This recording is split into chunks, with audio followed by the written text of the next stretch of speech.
최고중 고고신검대 15년째, 16년째로 가고 있는 고싱이 형입니다. 자, 오늘은 월간 견적인데 연간 견적인가? 마지막 월간 견적. 저번 달이랑 거의 비슷하긴 합니다. 그래픽카드 가격대도 많이 높고 CPU가 신품이 나오긴 했지만 12세대가 그렇게 활성화가 되지 않은 약간 이런 시장이긴 한데, 약간 포인트로 잡자면 그래픽카드가 엔비디아 쪽보다는 라데온 쪽이 조금 효율이 좋긴 좋다, 컴퓨터를 조금 만지실 수 있는 도전 정신이 조금 더 강한 이런 분들에게 추천드릴 만한 라데온 그래픽카드 6600과 6600XT 연말로 가면서 12700K 제품이 점점 떨어져서 사야 되는 거 아닌가, 이런 생각이 들기도 합니다. KF는 가격이 더 떨어졌다고 아주 한곡선을 눈썰 매장이야? 요번에는 11세대와 10세대 갭차가 조금 많이 벌어지면서 10세대 i5와 효율이 조금 많이 좋아 보입니다. 100만원 언더대로 컴퓨터 같은 경우에는 i5 10세대 쪽으로 가는 것도 굉장히 좋아 보여요. 11세대와 10세대 사제 쿨러를 하나 넣고 안 넣고 정도의 발열량이 있으니까 10세대가 확실히 조금 더 좋아 보인다는 점. 그래도 5600X의 가성비를 이길 만한 CPU는 아직 없습니다. 12세대가 더 많이 좋다 하더라도 저렴이들한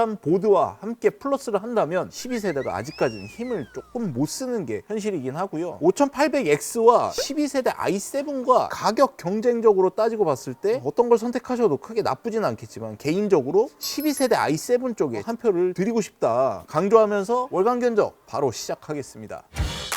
이런 식으로 견적을 뽑아 드립니다. 참고하셔서 보시면 좋을 것 같습니다. 그래픽카드 같은 경우에는 3060을 기준으로 해서 아래쪽으로 10% 내려가면 6600, 위쪽으로 한 10% 정도 올라가면 6600XT. 하지만 라데온 쪽이 예전 기반의 그런 게임들을 배그라든지 와우라든지 뭐 롤 프레임이 다소 좀 떨어지게 나오니까 지금 바로 도전하시면 나쁘지 않을 것 같습니다. 이 가격대가 좋다고 얘기하면 저도 참. 가성비가 조금 좋았던 3060 Ti 같은 경우에는 3070과 가격이 조금 많이 붙으면서 요거 갈 거면 요거 가는 게 낫지 않을까, 이런 생각도 약간 첨언하면서 견적 바로 들어가 보겠습니다. 화면입니다. i3 같은 경우에는 1100과 1105 그냥 같은 CPU라고 생각하시면 돼요. 여기다 메인보드 보니까 에이서스 H51MK 제품이 꽤나 많이 좋아 보여서 함께 동봉을 해봤고요. 메모리는 뭐 3200을 넣긴 넣었지만 2666까지밖에 인식을 못하는 CPU다 보니까 근데 3200이 조금 더 싸더라고요. SSD 용량이 조금 많이 필요하신 분들은 SK 하이닉스의 S31 500기가 가시면 좋을 것 같고요. 250기가가 단종이 됐습니다. 그래서 요거 같은 경우 왠지 블루 250 총 합산 금액이 50만 원이 넘지 않는 선에서 요 사무용 같은 경우에는 여기에 해당되는데, 포토, 일러, 캐드 기본적인 작업을 하시는 분들 충분히 작업을 하실 수 있으니까 참고하셔서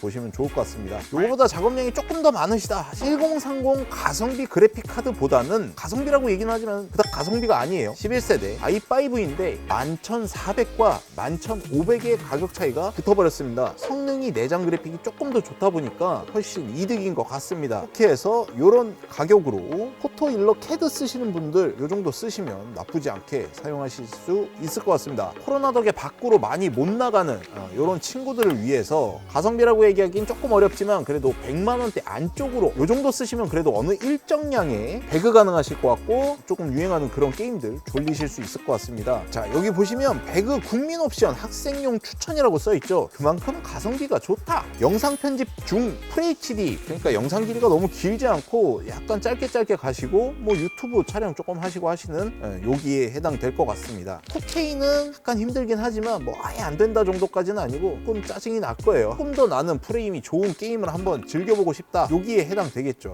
3060이 합리적으로 보이진 않지만 현 시점에선 3060을 업그레이드 하셔서 파워 하나 올리시고 구성을 하셔도 괜찮을 것 같습니다. SSD 같은 경우에도 한 단계 올려서 P31 팀게임도 어느 정도 즐기실 수 있지 않을까, 이런 식으로 생각하고요. 여기서 난 조금 더 좋은 걸 써보고 싶다, 5600X가 들어간 게임용 컴퓨터 쿨러 하나 추가하고 뭐 이런 식으로 170만 원대에 괜찮은 게임, 파워는 대체품은 마이크로닉스와 시소닉 둘 중 하나, 딱히 선호하는 회사가 없다 그러면 마니꺼 750W 이상급에서는 아무래도 될 수 있으면 시소닉 쪽으로 넘어가셔서 조금 더 안정적인 이런 파워를, 고싱형 견적이라고 하면 영상 편집용 비용을 뺄 수 없는데요. 4K를 조금 만져봐야 되겠다. 5800X를 포함한 요 견적 나쁘지는 않을 것 같습니다. 일단 2060을 넣어놓긴 했는데요. 1600으로 교환을 하시면 조금 더 좋을 것 같긴 하지만 트러블들이 조금씩 있다고 하니까 뭐 참고하셔서 나는 조금 더 빠릿빠릿한 영상 편집을 해야 되겠다. 인텔 12세대 견적으로